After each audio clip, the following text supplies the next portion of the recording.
বেশ কিছুদিন আগে সাহেব চৌধুরীর কিছু ছবি আমরা পাঠিয়েছিলাম ইন্টারন্যাশনাল আর্ট এক্সিবিশনের জন্য বিদেশে। আনন্দের সঙ্গে জানাই যে আজ কিছুক্ষণ আগে ওনারা মেল করে জানিয়েছেন যে ওখানকার জাজেসদের ওনার ছবি খুব পছন্দ হয়েছে।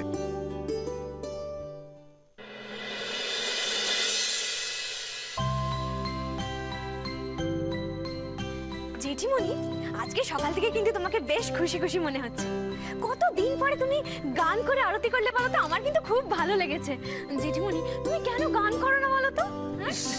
আমি একটা দিন ঘুম থেকে উঠতে দেরি করে ফেললাম, অর্ক জেঠিমুনির গলায় ঠাকুরের গান, তুমি ভাবতে পারবে না, মিস করলাম। সেই তো ইন্দ্র, তুমি তো রোজ সকাল সকাল ঘুম থেকে উঠে পড়ো। কিন্তু আন্টি, এত খুশি হওয়ার রিজনটা তো জানলাম না। আজ কি কোনো স্পেশাল ডে? না বাবা, সেরকম কিছু না। আসলে কাল থেকে আমার মন বেশ শান্তিতে ভরে আছে ঠাকুরজির জন্য। এতদিন বাদে মেয়েটা পায়ের তলায় শক্ত জমি পেল। ওরা দুজন মিলে ভালো কিছু করে দেখাতে পারলো। আপনি ঠিক বলেছেন আন্টি। পিমনি আর সাহেব পিসি মশাই এমন কিছু একটা করে যে সবাইকে চমকে দিতে পারে, সেটা কখনো গেস করতে পারিনি। আসলে তুমি তো ওদের খুব একটা চেনো না। আমি তো অনেক বছর ধরে ঠাকুরজির সঙ্গে আছি।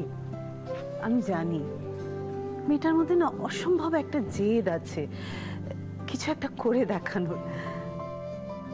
আজকে ওরা যে কাজটা করলো তাতে গোটা মিত্তির বাড়ির মুখ উজ্জ্বল হয়েছে। এমনকি উনিও খুব খুশি হয়েছেন। আর জেঠিমুনি, আমি কি ভেবেছিলাম জানো, পিমনি আর পিসে মশাইয়ের এই সাকসেসটা অ্যাটলিস্ট একটা ছোটখাটো পার্টি দিয়ে আমরা সেলিব্রেট করব। ওরা দুজনে তো দু একদিনের মধ্যেই বাইরে চলে যাচ্ছে। আমি যদি একটু টাইম পেতাম না, আমি একটা ফাটাফাটি কিছু একটা। আমার শুধু ঠাকুরের কাছে এটুকুই চাওয়া, ওরা যেন চিরকাল এরকম সুখী থাকে, ভালো থাকে, আরো আরো ভালো ভালো কাজ যেন করে দেখাতে পারে।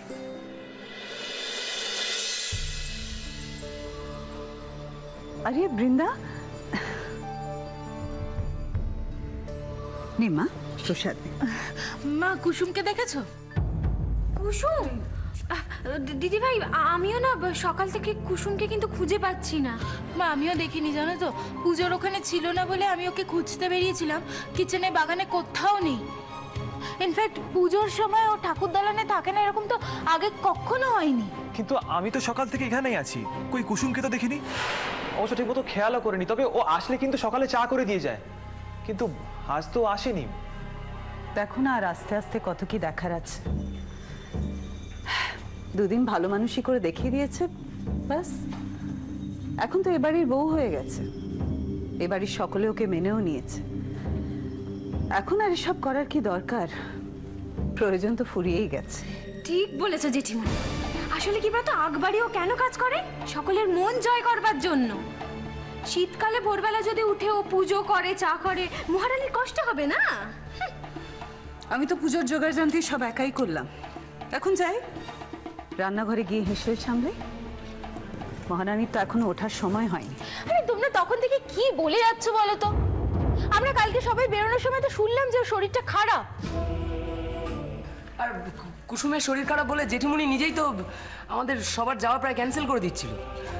কুসুমি তো জেঠিমুনিকে অনেক করে বলে রাজি করালো আমাদের যাওয়ার ব্যাপারে। তাহলে আমরা আসার পরে যে যার মতো খেয়ে দিয়ে নিজের ঘরে চলে গেলাম। আমাদের একবার উচিত ছিল না যে মেয়েটা কেমন আছে সেটা জানার?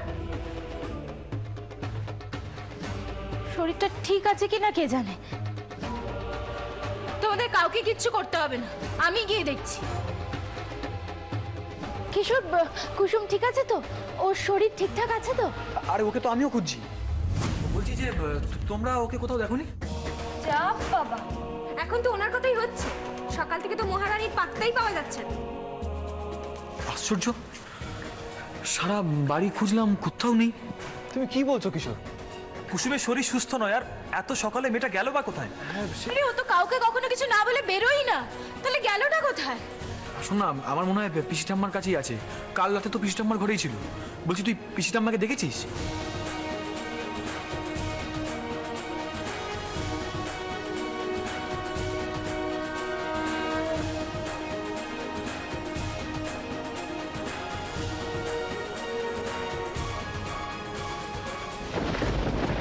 কাল কুসুমকে দিয়ে আসার পর এই ঘর থেকেই আমি বেরোইনি।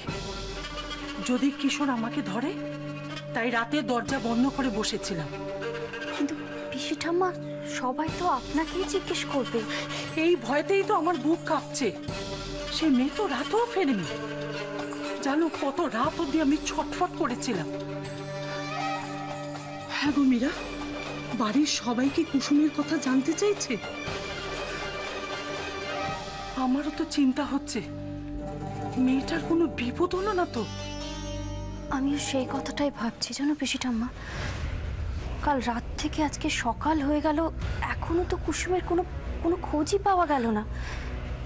কি হয়েছে কে জানে। পিসি ঠাম্মা, আপনার কিন্তু উচিত ছিল কুসুম ফেরা পর্যন্ত অপেক্ষা করা।